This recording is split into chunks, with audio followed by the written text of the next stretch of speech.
events like the world's worst day ever. Now it served a different purpose, to keep Afana's property secure. As alone as he was, the taunting voices of the guards outside the bunker that morning still echoed in his head. Tank and Knuckles had given Ivan shit as he left.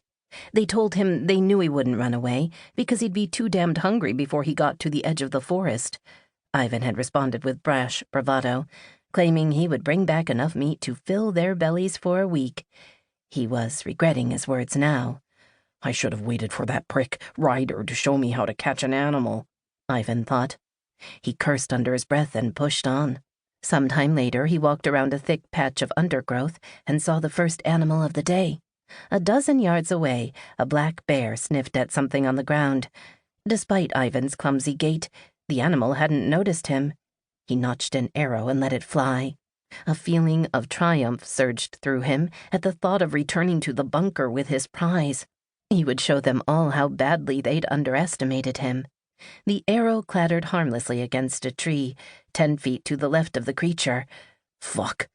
Ivan watched as the animal ran off, and he realized it hadn't been a black bear at all. It was a brown deer. The two looked nothing alike. How could he have gotten the two of them confused? He rubbed his eyes to clear his vision. They felt hot and prickly. Ivan continued deeper into the forest, refusing to go back to the bunker empty-handed.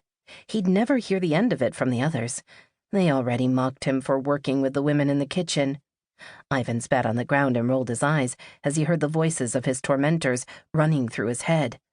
Perhaps you'd like a pretty dress, Fat Ivan. You have tits like a woman. Is that why you do women's work, Fat Ivan? How closely related were your parents, Fat Ivan? They are the stupid ones, not me, Ivan thought. I get all the food I want and hang out with all the women. How is that a bad thing? Those ass clowns can go fuck themselves. Salty sweat dripped onto Ivan's dry lips and made them sting. When he touched the area, he felt something crusty come loose. He picked at it, and a bloody scab about the size of a thumbnail fell into his hand.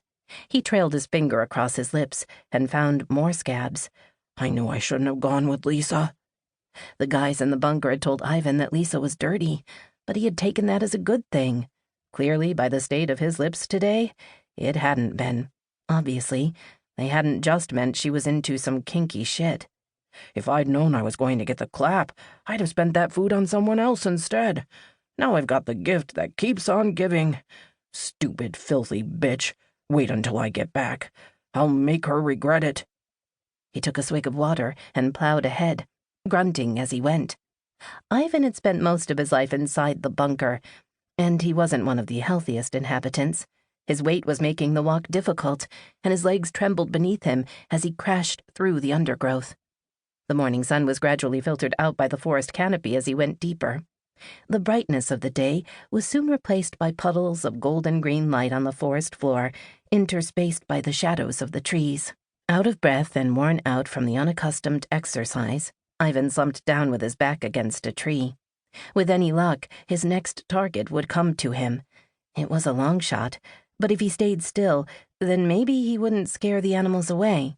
Ivan didn't remember dozing off, but a subtle rustle in the undergrowth nearby teased him from his dream. His plan had worked. A deer nibbled on green stalks sprouting from between the dead leaves. The animal had its back to him, unaware of the predator awakening behind it. He nocked an arrow and moved as slowly as he could, drawing the bowstring back as he stood. But before he could release the arrow, the bowstring snapped under the tension, narrowly missing his eye with the snapback. What the hell? He rubbed his cheek gingerly, feeling a welt forming where the bowstring had connected. His movements alerted the deer to his presence. Ivan cursed his failure as it bounded off into the trees. Ivan exhaled heavily and leaned against the tree. He looked down, berating himself for screwing things up. That was when he noticed the angry red sores covering the backs of his hands. They looked like insect bites. He poked at one to see if it was painful, but he felt nothing. Then he scratched it, but he had no sensation at all, even though the sore had opened and had begun to weep. What the fuck was this? He turned his hand over, and there were more bumps on his palms. Ivan thrust away from the tree and stumbled over to a patch of sunlight to get a better look. The rich glow illuminated the blood.